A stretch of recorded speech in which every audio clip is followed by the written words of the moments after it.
TNPSC மற்றும் police எக்ஸாம்களுக்கு தேவைப்படும் GK கொஸ்டின்களை Tamil Nadu பாடநூல் வழியாக நம்ம பார்த்துட்ருக்கோம். வாங்க பார்க்கலாம். 6th ஃபஸ்ட்டு டேர்மில் இருக்கிற மேக்ஸுகளை வந்துட்டு சின்ன வகுப்புனால எல்லோரும் போட்டுருவோம். ஆனால் இதுலேருந்து தியரியிலேருந்து கொஸ்டின் கேட்டால் நம்ம எப்படி அட்டன் பண்ணுறதுன்னு முக்கியமான சில வினாக்களை பார்ப்போம். புகழ்பெற்ற கணித மேதை தாமஸ் ஹரியாட் இந்த கிரேட்டர் தென் ஸ்மாலர் தென் குறியீடுகளை முதலில் பயன்படுத்தியவர் யாருன்னு நம்ம தெரிஞ்சுக்கிறணும். தாமஸ் ஹரியாட். 10/100 எப்படி அழைக்கணும்னா கூகுள் என்று. இங்கு 10 100 முறை பெருக்கப்படுகிறது. இதே மாதிரி 10 கூகுள் = 10 10^100 என்பது இது வந்துட்டு கூகுள் ப்ளஸ் என்று அழைக்கிறோம். முழு எண்களில் மிக சிறிய எண் 0. இந்த மாதிரி மேக்ஸில் வந்துட்டு நம்ம பண்ணுறது ஈஸி. ஆனால் இந்த மாதிரி தியரிட்டிக்காக கொடுத்துட்டாங்கன்னா நம்ம யோசிக்கிறது கஷ்டம். அதனால் இந்த மாதிரி தியரிட்டிக் கொஸ்டினை நம்ம பார்க்கணும். ஹோல் நம்பர் 0லேருந்து ஆரம்பிக்கணும். இயல் எண்ணா 1லேருந்து ஆரம்பிக்கணும், நேச்சுரல். அதே மாதிரி a + b = b + a ரெண்டுமே சேமாக தான் வரும். 5ஐயும் 3ஐயும் கூட்டினா 8 தான், 3 5ஐயும் கூட்டினாலும் 8 தான். ஆனால் கழித்தலில் அப்படி வராது. 7 - 3னா 4 வரும், 3 - 7னா -4 வரும். பெரிய எண்ணின் அடையாளம் வரும். அதனால் அதை கொஞ்சம் பார்த்துக்கிறணும். இது நம்மகிட்ட எப்படி கேட்பாங்கன்னா a - b = b - a ரெண்டும் சமமா அப்படின்னு நம்மகிட்ட கேட்கலாம். கன்ஃபியூஷன் ஆயிடுவோம். இந்த இஸ்ட் கணக்கு விகிதத்தில் வந்துட்டு நம்ம அடிக்கடி கேட்குற கொஸ்டின் என்னன்னா 20:5 என்ற விகிதத்தில் எளிய வடிவுனா இதை வந்துட்டு பின்னமாக மாற்றினோம்னா 4:1 மாறும்.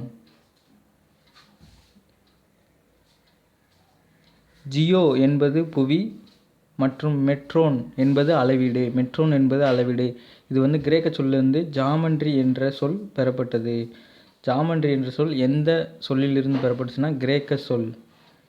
கிமு 600 கிரேக்க நகரம் மில்லெட்ஸ் நகரை சேர்ந்த தேல்ஸ் என்பவர் முதலில் வடிவியல் கருத்துக்களை வந்து பயன்படுத்தினார்.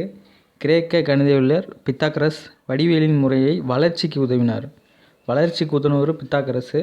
ஆனால் முதல்ல கருத்துக்களை வந்துட்டு இது பண்ணவர் தேல்ஸ். 180 டிகிரியை விட அதிகமாக இருக்கும் கோணம் பின்வளைவு கோணம். இதை வந்துட்டு 360 டிகிரியிலேருந்து கழிச்சோம்னா நம்மளுக்கு கோணம் கிடச்சிரும்.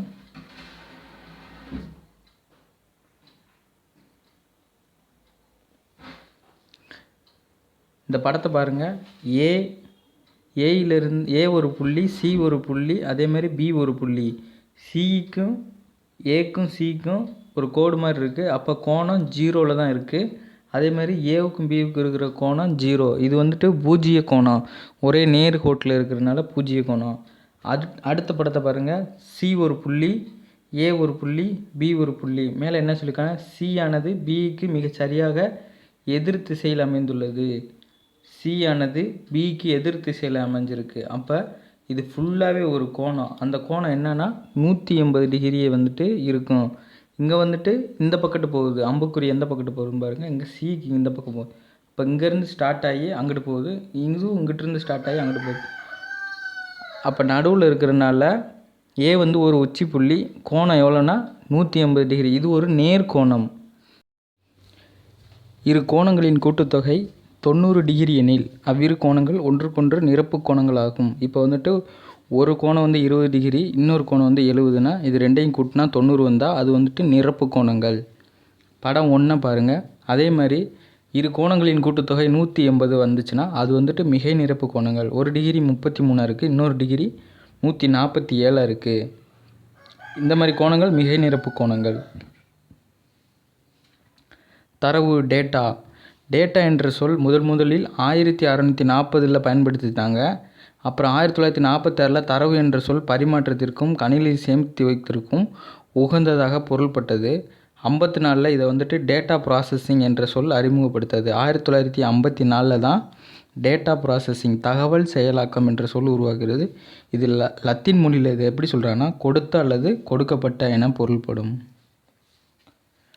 முதல் நிலை தரவுகள் இரண்டாம் நிலை தரவுகளை விட நம்பகத்தன்மை வாய்ந்தவை. முதல் நிலை தரவுகள் இரண்டாம் நிலை தரவுகளை விட நம்பகத்தன்மை, ஏனெனில் அவை நேரடியாக சென்று முதல்ல ஒரு டேட்டாவை கலெக்ஷன் பண்ணோம்னா நேரடியாக போய் அதை வந்துட்டு அந்த தரவுகளை ஃபுல்லாக நம்ம சேமிக்கிறோம். அதனால் முதல்நிலை தரவுகள் வந்துட்டு ஒரு நம்பகத்தன்மை வாய்ந்ததாக இருக்கும். ரெண்டாவது எப்படின்னா, நம்ம அங்கே போயிட்டு அதை வச்சு அனாலிசிஸ் பண்ணி இந்த மாதிரி இருக்காங்க அந்த மாதிரி இருக்காங்கன்னு கொண்டுறது கொஞ்சம் மேலே கீழே இருக்கிறனால அதை சொல்கிறாங்க.